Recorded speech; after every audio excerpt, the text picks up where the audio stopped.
Rasa itu artinya rahasia Allah.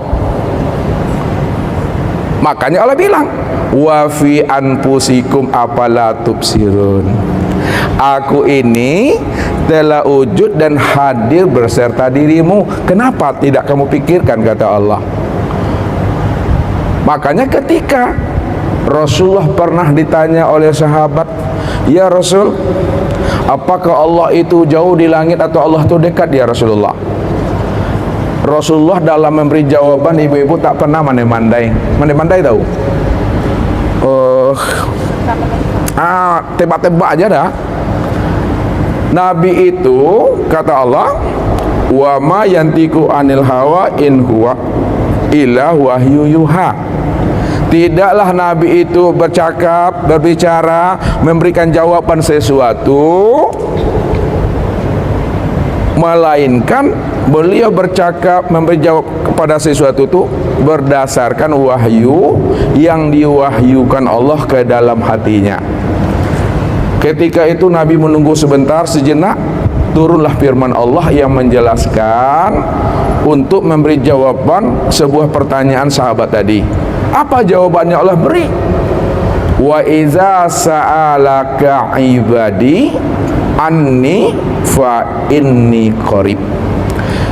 Muhammad, apabila ada hambaku bertanya kepada engkau, Muhammad, tentang diriku, apakah aku katanya jauh di langit atau aku dekat, berilah jawaban Muhammad kepada umatmu itu tentang pertanyaan dia terhadap diriku jauh atau dekat. Sampaikanlah kepada dia bahwa sesungguhnya aku itu adalah dekat. Lalu beliau pun bertanya kembali, kalaulah Allah itu betul-betul dekat ya Rasul, bagaimana dekatnya Allah itu dengan kita? Lalu turun pun lagi firman Allah menjelaskan bagaimana dekatnya Allah itu dengan kita. Kata Allah, wa nahnu aqrabu ilaihi min hablil warid. Sesungguhnya aku ini lebih dekat dengan dirimu daripada urat nadimu. Allah itu lebih dekat, lebih dekat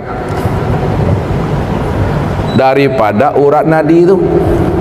Kalaulah mata hitam dengan mata putih yang ada pada mata kita ini dekat menurut ibu-ibu, maka Allah itu lebih dekat lagi dengan diri ibu-ibu daripada dekatnya mata hitam dengan mata putih ini.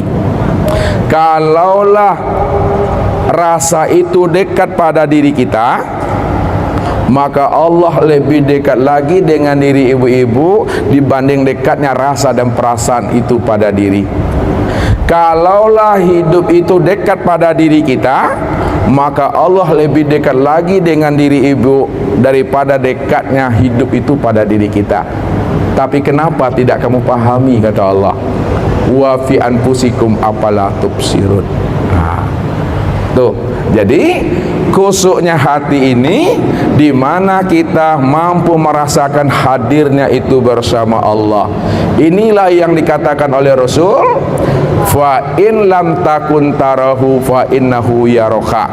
Maka jika kamu belum mampu menyaksikan Allah, maka rasakan di dalam hatimu, hidupkan rasa ruhanimu bahwa Allah sedang melihat dan memperhatikan dirimu pada waktu kamu mendirikan ibadah solat. Ini hadir tuh. Barulah solat yang kita lakukan itu baru terasa nikmat dia.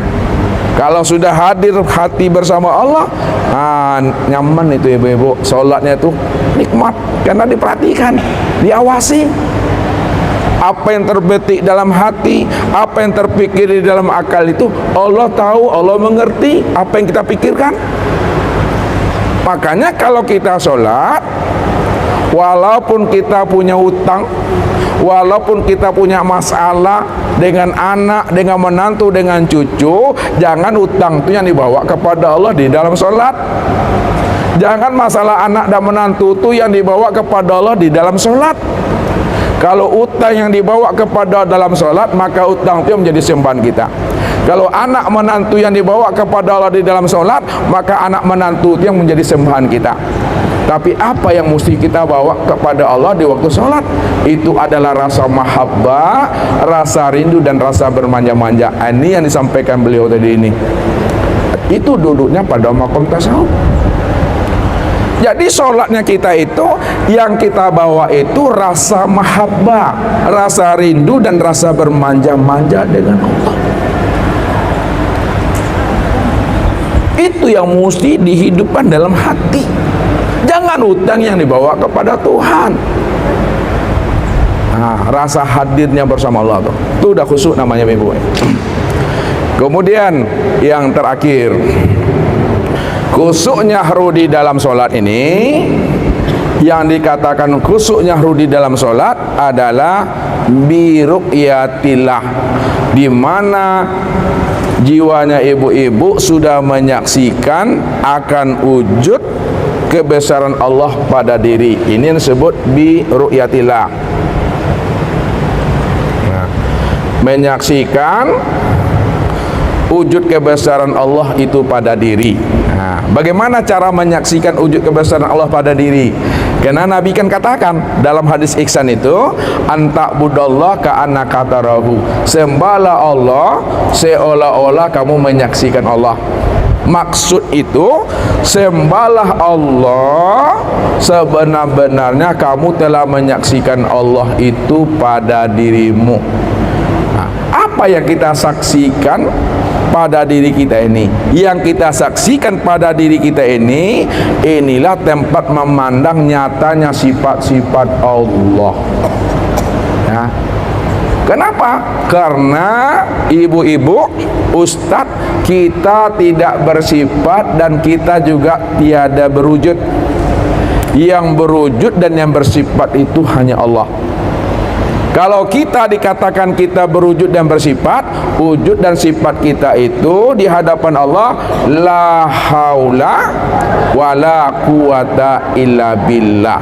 Tidak ada daya dan upaya melihat, mendengar, berkata, mengetahui, berkuasa dan berkehendak serta hidup, melainkan tiada lain adalah Allah Subhanahu wa ta'ala.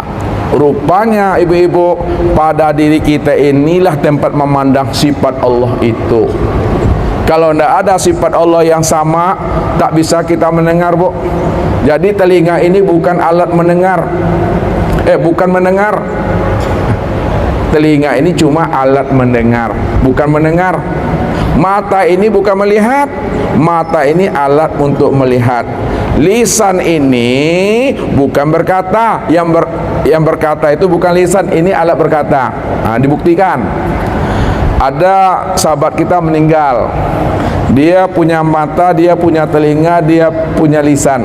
Ketika dipanggil, bu, bangunlah bu, kami dah hadir sama-sama. Bisakah dia dengar? Bisakah dia lihat? Bisakah dia ngomong? Tidak. Kenapa tak bisa lihat, dengar dan ngomong? Karena ruhnya dah jim, tak ada lagi. Berarti bukan ini yang mendengar. Ini alat mendengar. Yang mendengar itu adalah sama.